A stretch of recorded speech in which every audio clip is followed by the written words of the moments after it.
Sir आज फार चर्चा आहे. तुमचे काही खासदार एकनाथ शिंदे सोबत भेट झाली, एकनाथ शिंदे सोबत जाण्याची तयारी आहे, चर्चा सुरू आहे, जोरदार चर्चा सुरू आहे. सगळ्या 8 खासदार तुमचे 9 पैकी काय सांगा?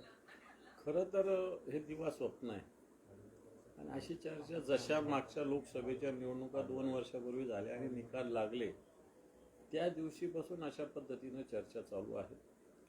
खासदारांनीच या चर्चा निराधार असल्याचं स्पष्टीकरण दिलेलं आहे. वारंवार मला वाटतं राजकीय ज्या पद्धतीनं अपयश म्हणा किंवा डॉमिनेशन या ठिकाणी होतंय, मला वाटतं त्याच्यातून एक काहीतरी आम्ही मोठे आहोत हे दाखवण्यासाठी अशा पद्धतीनं सातत्यानं अफवा पसरवल्या जातात. बरं, आमचे काही खासदार सुद्धा बोललेले आहेत आणि शिंदे गटाकडून तशाच पद्धतीनं खुलासे आले की अशा कोणत्या भेटी झालेल्या नाही. त्यामुळे ज्याच्याशी झाल्या म्हणतात त्यांच्याकडून खुलासे, ज्यांच्या झाल्या म्हणतात त्यांच्याकडून खुलासे. त्यामुळे ह्या बाजारात तुरी असंच म्हणता येईल, याच्यावरती काही म्हणता येणार नाही.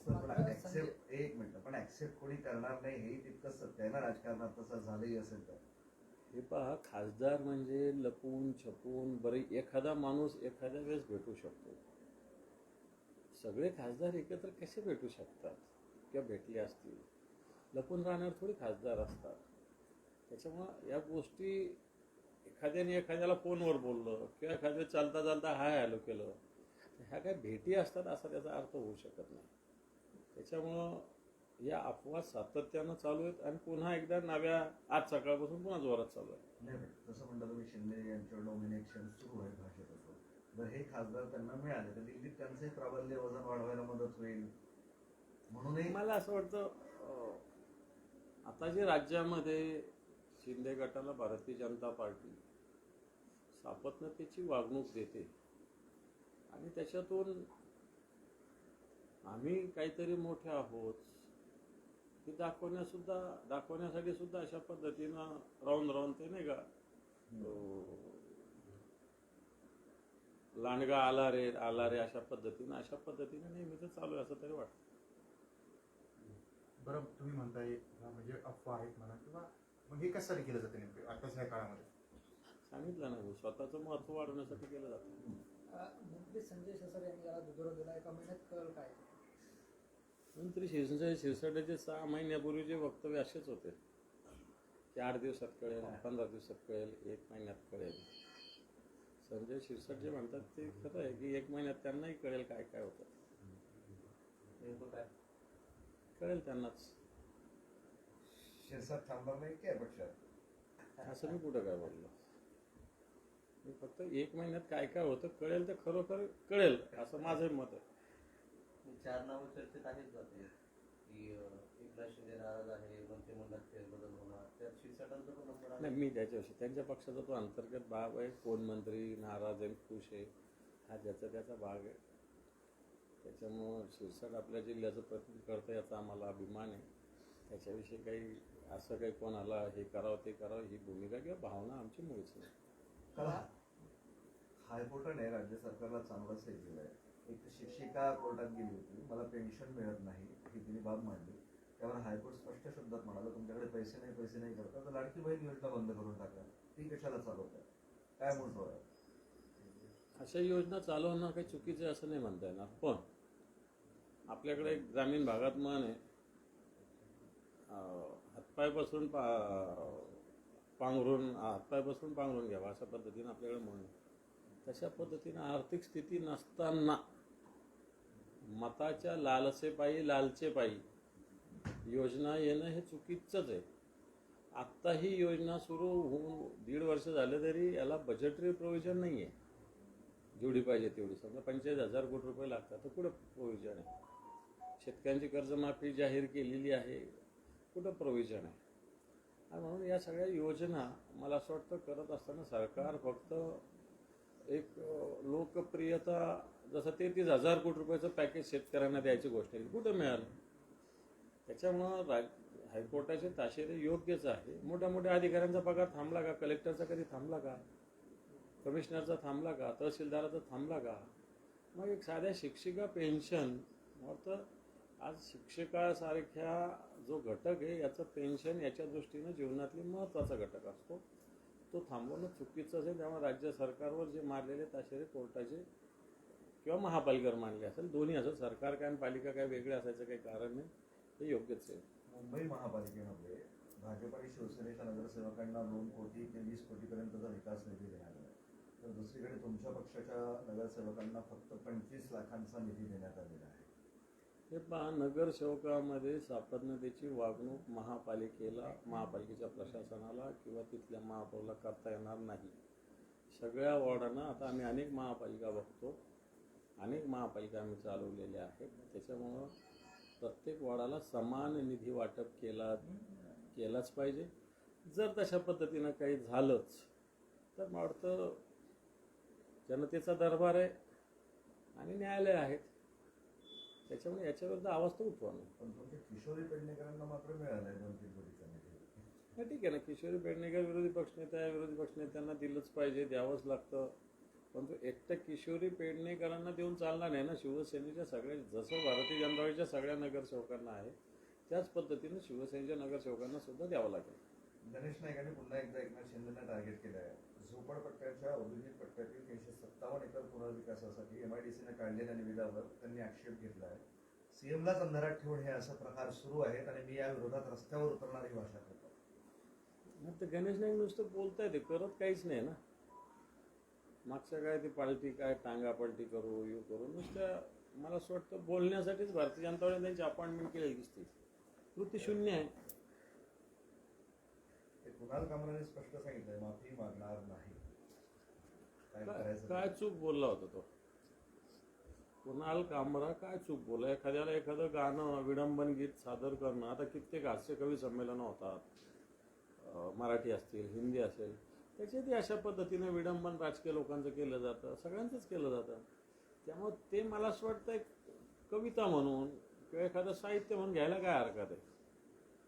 त्या कुणाल कामराची भूमिका मला असं वाटतं अभिव्यक्ती स्वातंत्र्याच्या दृष्टीनं योग्यच आहे आणि त्याच्यावर अशा पद्धतीने कारवाई करण्याचा विधिमंडळाचा प्रयत्न सुद्धा चुकीचा आहे. इतिहासात पहिल्यांदाच EVMची तपासणी करण्याचे आदेश कोर्टाने दिले आहेत.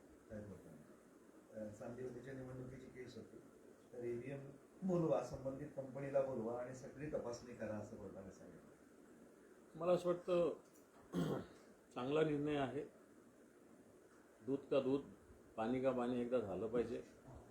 अशा पद्धतीने EVM विषयी सर्वसामान्य माणूस आता शंका उपस्थित करतोय. कोर्टानंच त्याची दखल घेतली, मात्र या निर्णयाचं स्वागत केलं पाहिजे.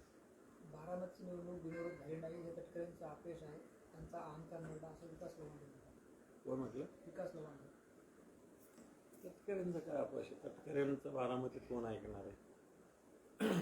लोकांना उभं राहतात. आता छोटे मोठे कोणी पक्ष उभं राहतात, परंतु उठल्या पडल्या कोणावर टीका करणं योग्य नाही. आता तटकरेंचा काय रोल त्यात?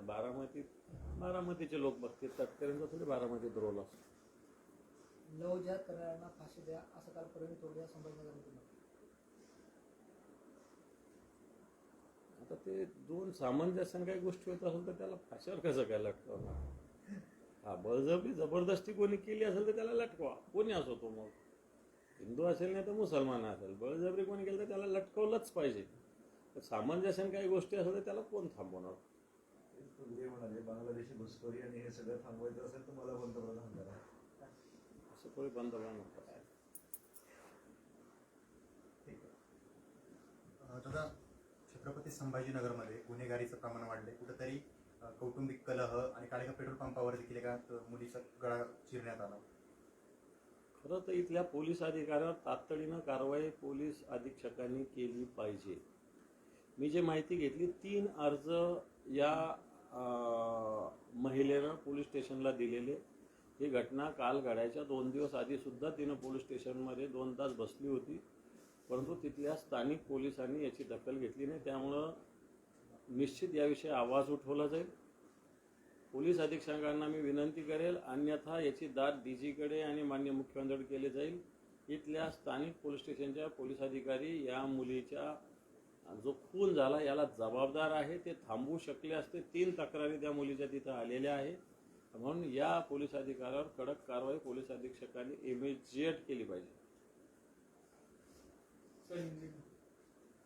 ऑपरेशन टाइगर को क्या बोलेंगे सर? ओम फस ओम फस नहीं क्योंकि आपके इसमें 6 सांसद जो है उनके कॉन्टैक्ट में है। अभी कोई 6 बोलता, कोई 7 बोलता, कोई 8 बोलता, कोई 9 बोलता। जनीमत 10 नहीं बोले कोई, क्योंकि है 9। जनीमत 10 बोले नहीं अभी तक किसी ने। मैं समझता हूँ कि ये साल 2 साल से ये बातें ऐसी बार बार कही जाती है, इसमें कोई मतलब नहीं।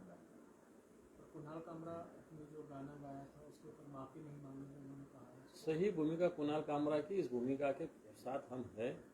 उसने सच कहा था, ऐसा सच अलग अलग जगह कहा जाता है, वो हमने स्पोर्टिंगली लेना चाहिए। जो राज्य करते लोग हैं, पॉलिटिशियन लोग हैं, उन्होंने ऐसी टीका टिप्पणी को डालना नहीं चाहिए। वो खिलाड़ू वृत्ति को स्वीकारना चाहिए, ऐसा मुझे लगता है। चिकलठाना की एक कंपनी है एंडेसी, वहाँ पे जो है 450 जो मजदूर कामगार हैं उनको नोटिस दी गई है काम पे से निकालने की, गैस की किल्लत के चलते। एलपीजी नहीं, इसलिए वहाँ नई रोजगार से दूर करने का नोटिस दिया गया है, यह मैंने सुना है। मैं समझता हूँ सरकार हर जगह बोल रही है कि एलपीजी अवेलेबल है, पेट्रोल अवेलेबल है, गैस अवेलेबल है, लेकिन वो भी देखना पड़ेगा कि एलपीजी होते हुए कंपनी इसका फ़ायदा उठा रही है या सेमी एलपीजी ने। लेकिन 400-450 लोगों का रोजगार छीनना चाहती कंपनी, उसको हम विरोध करेंगे। दादा ते बस्ता जोडला संतोष देशमुख यांच्या घरी चोरी झाली आहे, गेल्या काही दिवसांपासून ते सांगतात की माझ्या जीवाला धोका आहे वगैरे वगैरे। अशा चोर येऊन जातात तर मग काय ते सगळं गंभीर प्रकार असतो। तर पोलिसांनी या गोष्टीचं, कारण संतोष देशमुख आणि त्यांचे जे कुटुंबीय आहे त्यांना सातत्यानं अशा पद्धतीनं दहशतीखाली राहावं लागतं। पोलीस दलाने त्यांच्या संरक्षणाची भूमिका घेतली पाहिजे, परंतु जर घरात चोरी होती, उद्या घरात चोरी होण्याच्या वेळेस एखाद्याने काही दुसरी काही चुकीची घटना केली असती तर त्यांच्या जीवाला धोका होऊ शकतो। म्हणून मला असं वाटतं पोलीस दलाने संतोष देशमुखांच्या कुटुंबियाच्या जीविताच्या संरक्षणासाठी पावलं उचलावीत। मसाजूट सुद्धा ग्रामपंचायत लागली, त्यांची पत्नी स्वतः आता सरपंच पदासाठी उमेदवार आहे, मग तिथे सुद्धा उमेदवारी आज लागली त्यांची। हे काय लोकशाहीत कोणी कोणाविरुद्ध उभं राहू नये असं आपल्याला नाही म्हणता येणार। इलेक्शन हा स्वतंत्र मुद्दा आहे, घटना हा स्वतंत्र मुद्दा आहे, निवडणूक त्यांच्या गावची आहे, कोण उभा राहतं, काय उभा राहतं हा ज्याचा त्याचा प्रश्न आहे, पण त्याच्याविषयी मत फार व्यक्त करणं चुकीचं होईल। बारामती निवडणुकीमध्ये ते म्हणतायत की जर सुमित्रा बहिणींनी सांगितलं त्यांच्या प्रचाराला आम्ही जाऊ असं। फक्त आता जे उमेदवार आहेत ते फुटकळ उमेदवार उरलेले आहेत, त्याच्यामुळे मला नाही वाटत कोणाला प्रचाराची जायची गरज पडली।